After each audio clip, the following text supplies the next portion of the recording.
My name is Andrew Stotts, the Valuation Masterclass Bootcamp, and tonight we're going to see another final presentation. 150 hours in 6 weeks, super intense studying, and students are presenting today. So, are you ready to present today? Yeah, sure.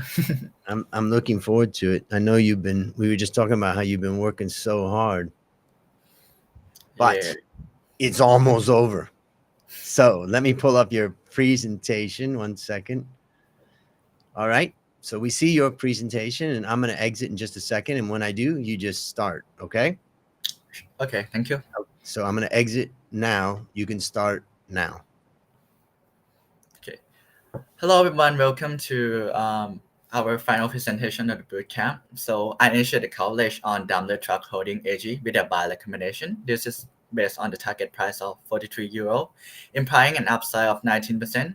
I derived the target price from DCF-based valuation using weighted average cost of capital of 6.3% and terminal growth rate of 1%. Now, my three main story is that the US still have offset the EU decline as tax incentive drive the demand. Second is the margin persists as vocational truck have reshaped the cost structure. And lastly is the electric, hydrogen, and autonomous truck have paved the way forward for the company. So the key risk is that it's a cycle market demand, supply chain, and workforce disruption, and also the delay in zero emission vehicle adoption. So a little bit about company background. Daimler Truck Holding is a German global leader in commercial vehicle industry. The company core revenue stream come from sales of trucks. So the Daimler is a market leader that dominate the North American market with 40% of total area market share. And the company also have a strong presence in Europe, holding 20% of the total market share. And right now it's on the track to develop the dual strategy of battery electric and hydrogen-based drive and also advancing in technology of automotive driving technology.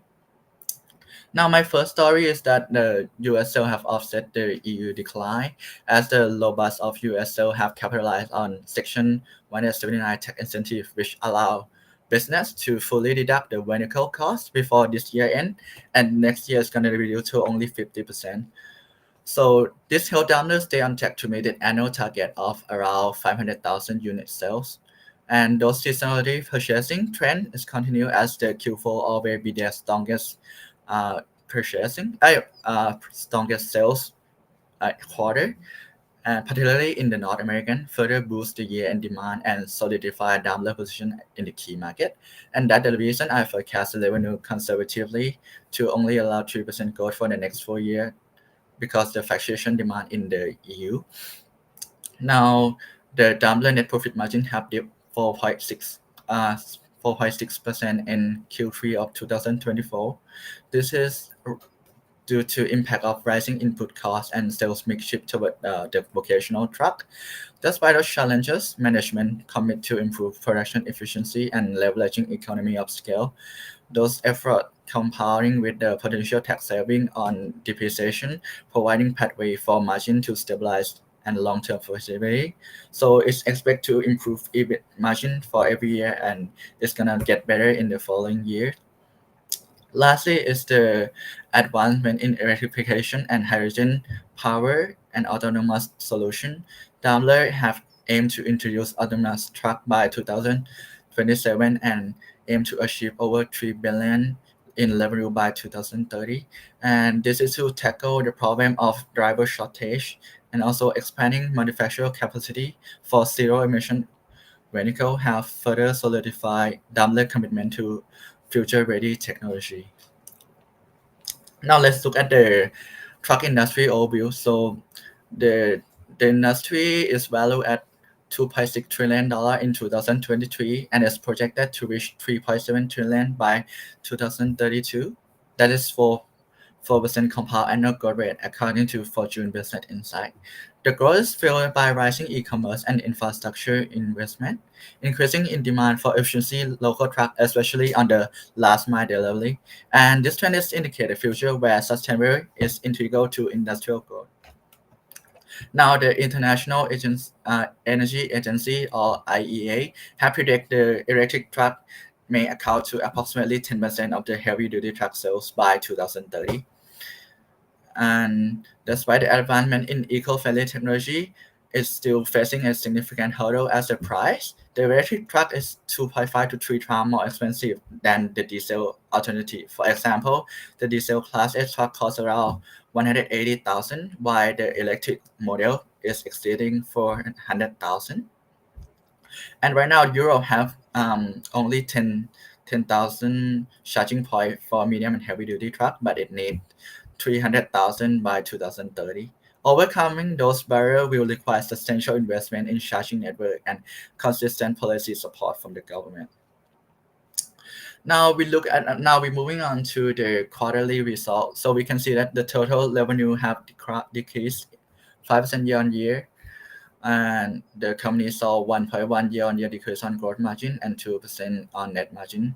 So this drop is significantly influenced by the decline of unit sale in key regions like EU30, where the truck market were down by 21%. Now the latest news on the market is that Daimler has fast-tracked the development of the dual strategy of electric and hydrogen truck that plan to introduce the model by 2025, and the Daimler stock have saw 16% on October. This is advantage to take on the momentum trader for strong Q4 performance as I expected. And they're already completing their first tranche of share buyback, and the second tranche is already commenced on 17 September, and it's going to continue to repurchase until completion of the 1st August 2025. So this gave the shareholder to capitalize on the stock price. Now, the consensus estimate is slightly downward to 2.1, and the mean target price suggested potential 27 upside compared to the current price. And the forecast consensus of stable revenue growth with a recovery to 9.1% in 2026 after drop in 2024, and the net margin expected to reach 7.1 in the same year.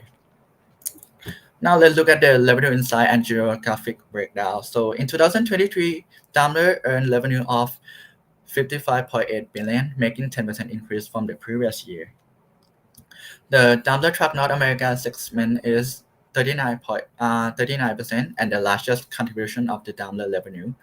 It also shows 7% compound annual growth rate. And for geographically, it's North American for sure, for account for 47, Europe for 31, Asia for 13, and the rest of the world for the last 9%. Now we're moving to Professor Andrew Stott for Element, which is FVMR framework. So overall, Daimler is moderately attractive relative compared to another 240 non-financial company in Germany. The fundamental is mixed. The valuation is ranked the worst as it trades on high multiple. The momentum is excellent on the top 10% with still highest momentum and high recurring earning per share growth. But a little bit concern is on the high risk because they have high net debt to equity and bad interest coverage. The second one is world-class benchmark. So right now we're gonna move to benchmark it against 137 large industrial companies worldwide. So Daimler have ranked in the fifth bracket here. The profitability remains strong, consists as the bracket number 5, and the growth on the 12 months slipping from the bracket number 1 in 2021 to bracket number 4 after performing on the top tier for the last 3 years, while the expense direction to volatility have stabilized at the bracket number 3, showcase the Daimler ability to manage its costs. Okay, now we're moving on to my forecast on the P&L. So you can see that 2024, due to the decrease in EU sale, I forecast, and the last 3 quarters, we can see I forecast the drop of 4.5%, and later on, it's gonna continue to have the growth of 3% for 4 years later.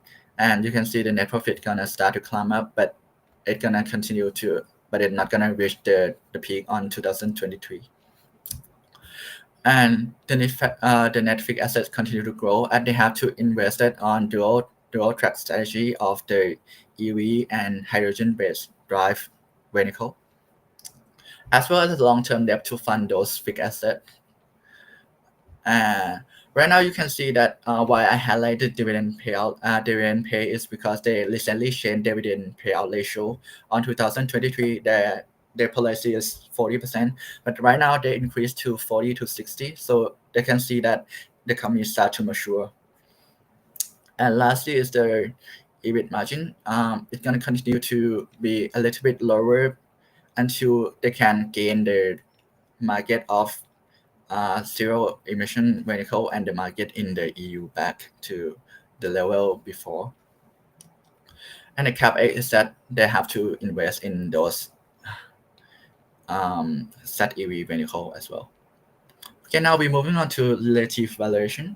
So you can see that Daimler looks cheap in price per book, and this result in Daimler significantly discount based on 2025 price per book to return on equity multiple. That show is very undervalued. But on the other side, it is very premium based on uh, PE to earning per share multiple compared to Germany and the world, because I predict the low growth in the future. Lastly is on valuation and target price. So I assuming a risk free rate of 2.5%. Given the current interest rate fall and the market equity risk premium of the Germany market of 6%, Daimler has been high beta stock, so I assume beta of 1.2%. That's the same as previous average. And this will result in cost of equity of 10%. And I forecast a capital structure around 45 debt to total equity. This result in weighted average cost of capital and discount rate of 6.3%. And I use terminal growth rate of 1%. In my best case scenario, I anticipate a gross margin of around 21% that lead to value of 43 euro per share based on free cash flow to firm methodology. In my sensitivity analysis on the following case, the optimistic case, assume gross margin of 23%, resulting in target price of 48 euro. Conversely, on the pessimistic case of only gross margin of 19%, it will result in 38.9 share price. Last is the bottleneck of the supply chain. The risk is that the supply chain disruption, there's a risk for internal bottleneck due to low equipment availability and failure of production plant or factory. That would result in cost being occurred. And secondly is the economic slowdown. As you can see that commercial vehicle industry is highly cyclical and skeptical in the global economic downturn. The slowdown of economic growth can lead to reduce in demand for commercial vehicle. And potential. Lastly is the challenge in EV adoption. The zero emission have been a significant hurdle, including the slow rollout of the charging infrastructure and also high battery cost. And lastly is the limit available of raw material like lithium. And that's the end of my presentation. If you have any question, please feel free to ask. All right, we do have some questions. Let's just go through some of them. Momen asked a question. I see that the stock price started to go up again recently. What would be the main thing that would push it up even further? So the first catalyst that I would say there is the Q4 performance that is expected to be seasonality. It's always show that Q4 will have a strong unit sale. So if it can beat the estimate, it surely can, the stock price can be up by 15-20% easily. Okay. And second catalyst is that the share buyback that gonna continue to buy of $968 million, and that's gonna give shareholder to capitalize on the on the stock price. Sorry. Okay. And Momen asked, when it comes to EV electric trucks, who would be the leader? Who do you think? Daimler, Volvo, a Chinese company? And I guess he's talking about 3 to 5 years out. Yeah. Pretty understand that. So firstly, I would say that the company have a little bit of success. So right now the EV, the longest drive that they test is 1,027 kilometer. But that still doesn't enough. So the company move forward from only rely on the EV, on the electric vehicle only. They develop the dual track that use the hydrogen base and EV base that gonna drive the range a little higher. And for the Volvo, they already developed the hydrogen, and I think they share the partnership with them. So I think they can beat China company because the technology advancement that they have, and the partnership between those companies of the Volvo and Daimler. Mm. Let me see. Another one. So Olatunji says, what is the company's plan to increase electric truck sale back in EU30? And what is your take on it? Oh, that definitely kind of hard. If you look at their total portfolio right now, the EV vehicle is only account for 0.65%, and that already increased 200% from the 2022, which is only 400 something. So it's gonna be hard. It's gonna be tough. But with the EU regulation as well, they need to develop it this way in order to gain back the market share and get more sales out in it. But if they can do it, they're gonna if they are the first mover, I think they're gonna have impact significantly on their market share, up from 20% to maybe 30 or 40%. It's depends. Yeah. Sometimes you hear all the time the companies say, yay, EV and all of that. But then when you look at what they actually do, I think they're playing a game hoping that the EU sees its unreasonableness and pulls back. So it'll be interesting. Yeah, for sure. Because if you see the number is like 0.65%, it definitely not impact the company revenue at all. Yeah.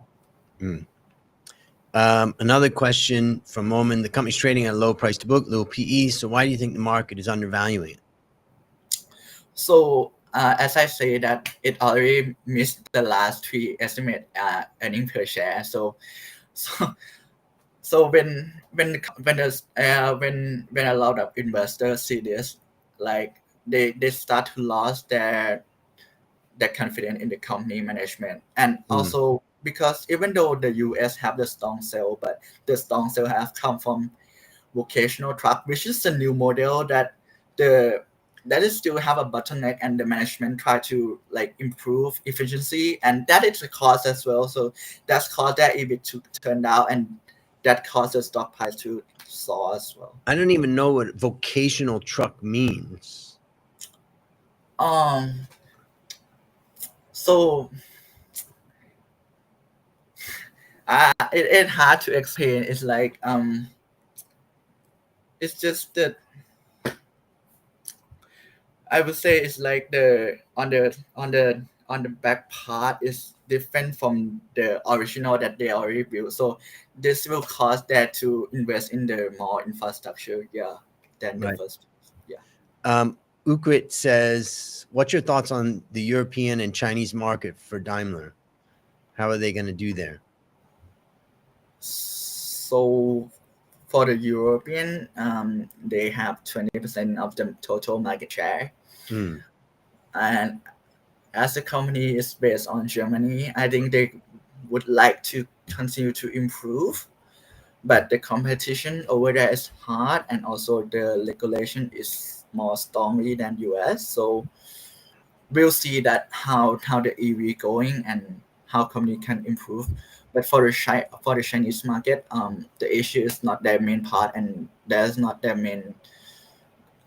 It may be attractive, but I don't think the company moving forward to that direction at the moment.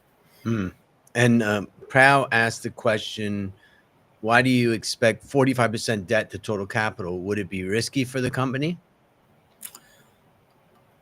No, if you I want to say no, but that would be impossible. But to be fair, it's no, because if you understand the European economic, the company mostly based on debt from bank, and bond is very less market compared to the US, the section. So, and right now the cost of debt is only 0.7, which is very cheap because it have loan with collateral and it's strong present in Europe. So that is very cheap. And the debt to 45% is already dropped. Right now it's right now it's around 60% that I drop it in my forecast because I don't think they're gonna invest it a lot in the future. Yeah.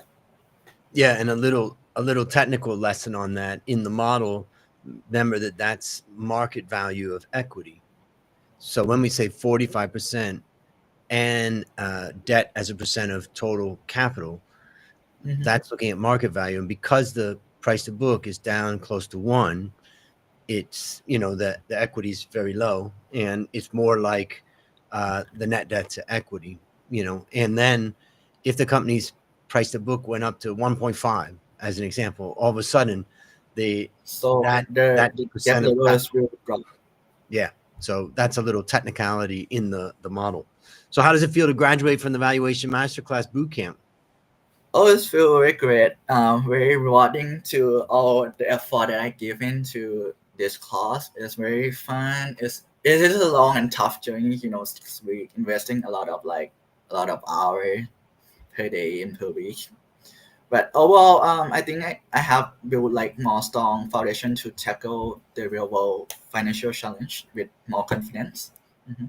Yeah, let's talk about that transformation. I mean, when you came into the Valuation Masterclass Bootcamp, you're already fourth year student, top university, studying And finance. You know a lot about finance. You've been involved in competitions and all that. What's the transformation that you made in the bootcamp? so it's pretty different. I have do some financial model before, but to do the forecast is connecting dot to dot. So you need to, so maybe in university you just giving the rate of, okay, we're gonna forecast 4.5, and that is based on professor. But in the real world it's very different. You need to come up with the assumption. You see the past performance, you see the quarterly result, you look at the overall on the from the top down perspective of the global economic, from the industrial economic, and come up with the percentage that you confident that you can defend your argument with anyone. Mm. And that very, I mean, that is like in the real world, and that is very different in the classroom. Yeah, and that is very good information from this class. And what was it that what was your reason for joining? Oh, it's you. I met you in the class of ethics. It's a really fun and informative class on ethics for CFA. But I think I learned a lot from you about the story you tell. Maybe I didn't get it 100%, but getting to learn from someone that experienced a lot in the industry is very very good, and it's shortened my time that I don't have to experience those mistake or those situations before, but you just tell me, so it's just like shortcutting for me, and it's very good, and just want to thank you. Yeah, yeah, my Yeah. pleasure. Well, you've done a great job, and that was a great presentation. So now it's time to relax. Well, you probably don't have time to relax because you got to work on exams and everything else, but at least you can relax from this. Well done. I'm going to take you out now, and we'll talk on Slack, and I'll see you on Friday. Okay, thank you. Yep. Well, that was a great presentation on Daimler and thinking about what's the positioning of that company. The price to book is, pretty close to book value, meaning you're getting almost all of the future cash, the future returns basically for free. So at book value, it looks like it could be attractive. What's going to depend is what happens with the regulations in EU. And if they just get tougher and tougher, it could be a squeeze for them. But maybe that's in the price. I don't know. Anyways, if you want to build a competitive advantage in company valuation, join us at Valuation Masterclass